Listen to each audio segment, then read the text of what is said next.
આખું ગામ એડવર્ડ ગામ તરીકે જાણીતું હતું. આ ગામમાં રાધિકા અને અજયના જીવનનો સૌથી વિશિષ્ટ કિસ્સો છુપાયેલો હતો. રાધિકા એક ખૂબ જ હસતી હવી ગુલાબી નમ્ર છોકરી અને અજય એક અંદરથી ખૂબ જ સુંદર પરંતુ મૌન છોકરો. બંને આજે ગામના પોળામાં એકબીજાને જોઈ રહ્યા હતા. રાધિકાને ખબર ન હતી કે અજય તેના માટે પ્યાર પાડી રહ્યો છે. આ મૌન અને અનગઢ મોસમો વચ્ચે એક દિવસ અજયે નક્કી કર્યું, આજે હું રાધિકાને મારી લાગણી જણાવું છું. હે રાધિકા, શું તું મારી સાથે ચાની કપ પીવા જવા તૈયાર છે? અજય નમ્રતાથી પૂછ્યો. રાધિકા, જે હમણાં જ બહાર ગઈ હતી, તેના મોઢે એક સુંદર સ્મિત હતું.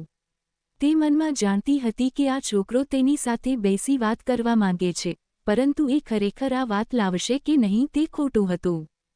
ચાની કપ સાથે થતી વાતો દરમિયાન અજયે રાધિકા પાસે પોતાની લાગણીઓ વ્યક્ત કરી. મને ખબર છે કે તમે મને ન જાણો છો, પરંતુ હું તમારી સાથે રોજ જે વાતો કરતો હતો, તે એ વાતો હતી જે મનમાં રહી ગઈ. તમારા હૃદયની આ વાતો, અજય, મેં સકારાત્મક રીતે સંજીવવાની છે.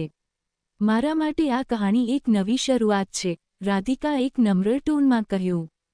આ રીતે બંનેના જીવનમાં એક નવું, સુંદર અને સાથ આપતું રિવાજ શરૂ થયું. તેમણે એકબીજાને પોતાની દુનિયા આપવાનો ઠરાવ કર્યો અને તેમના રોમાંચક સંબંધોમાં પ્રેમ અને સમજી રહી વાતો હંમેશા એક નવી દિશા આપવા લાગ્યા. સ્ટોરી સાંભળવા માટે ચેનલને સબસ્ક્રાઇબ મિત્રો. ધન્યવાદ.